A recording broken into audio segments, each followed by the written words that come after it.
Merci. Et Glini, c'était très motivant. Bon, salut, moi c'est Céline, assistante de recherche avec l'Université McEwen. Et on l'a fait avec le docteur Leon Hedberg et Michael Rajinov. Malheureusement, Michael n'est pas présent aujourd'hui. On a examiné l'étude. Il s'agit de voir les personnes entrepreneuses queer partout au Canada, sa façon de naviguer l'entrepreneuriat. On a fait une étude avec 29 interviews intégrales et avec des résultats générés par deux rapports. Je vais vous présenter des résultats clés avec un argument central. Les blessures des personnes queer, l'exclusion, de savoir pas, de manquer d'un langage propre, ce sont des blessures qui, qui persistent. Dans un point certain, ils deviennent des invitations à vivre avec une autre façon d'être, d'exister, de comprendre leur propre corps. C'est une citation de l'une des personnes qui ont fait des interviews. On va retourner à cette citation dans un moment. Je vous invite à maintenir cette image des blessures qui deviennent invitation. J'avais dit, il y a des 29 interviews semi-structurées de 45 à 90 minutes, chacun en ligne, surtout avec les personnes entrepreneurs queer partout au Canada. Ça inclut Edmonton et partout au Canada. Au nord, Yukon, communauté remote rurale et les centres urbains comme Toronto, Vancouver, etc., avec une interprétative qualitative et thématique en regardant les besoins, les expériences, les pratiques des personnes entrepreneuses partout au Canada. Les personnes entrepreneuses queer, à côté des rapports du champ avec le produit plus large, les interviews de la communauté générale dans les espaces entrepreneurial et queer. Michael Rajinov a fait ces éléments sont disponibles sur le site web REC. Alors, premièrement, les limitations. Tout le monde sait qu'il existe des barrières systémiques et des limitations à la communauté queer. Je ne veux pas dédiquer beaucoup de temps à cette question parce que tout le monde est conscient de ces luttes qui impliquent nos identités, mais ça mérite plus de discussions à propos des thèmes clés, l'identité, la visibilité, le travail, la sécurité. C'est une chose qui apparaît beaucoup de fois dans la littérature et dans les résultats. Les personnes participantes ont décrit des décisions constantes d'être out ou non, d'être ouverte avec sa identité, avec les clients, les commanditaires, etc. Et ça dépend des réalités géographiques, sociales et plusieurs des thèmes et questions. Et vous savez, il y avait des personnes qui ont mentionné la discrimination, aussi la sensation de qu'on-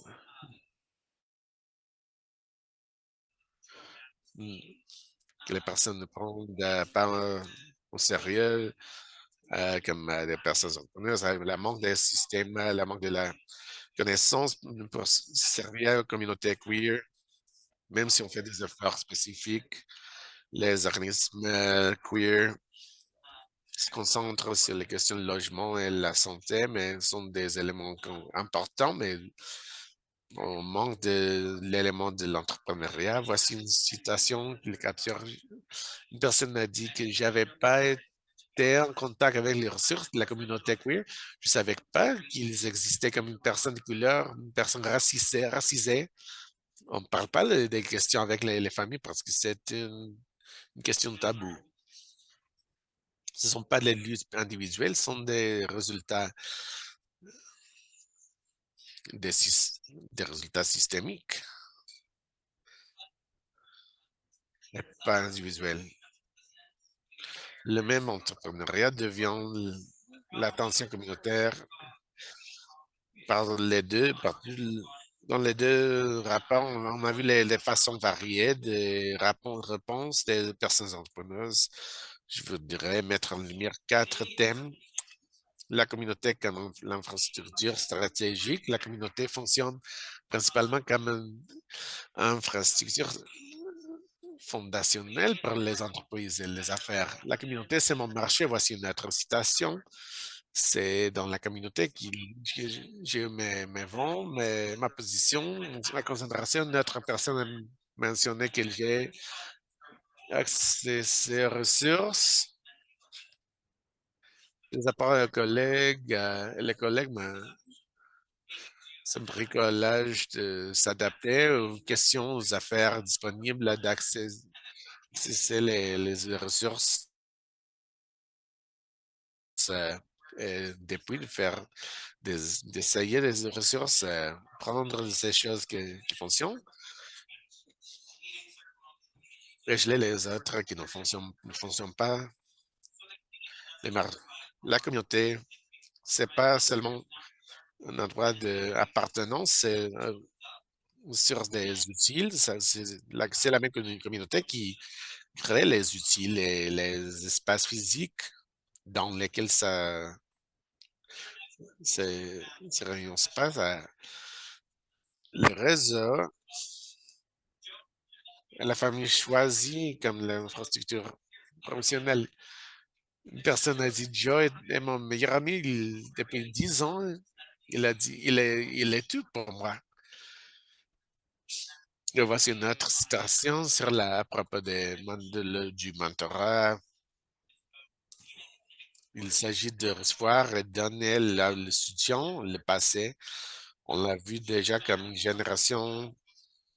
La famille choisie, ça fonctionne comme un soutien émotionnel, mentorat, les ressources des entreprises. On a mentionné aussi les communautés en ligne, les espaces en ligne qui sont utilisés par les autres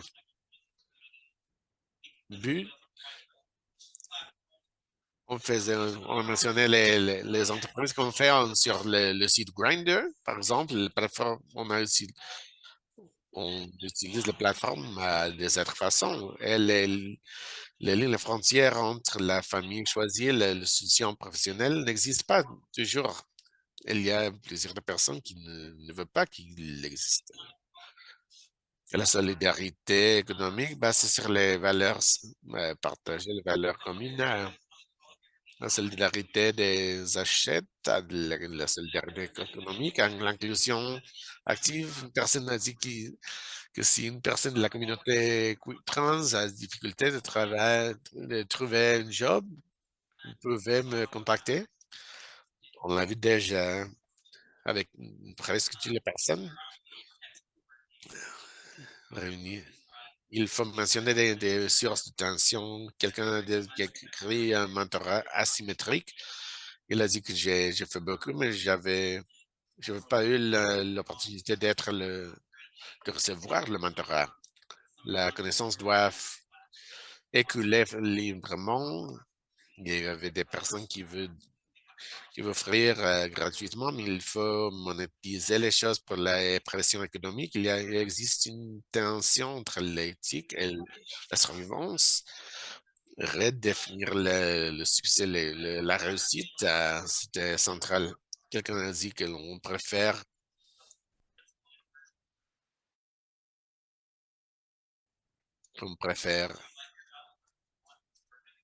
on préfère échouer comme un barguet que avoir de réussite comme un barguet.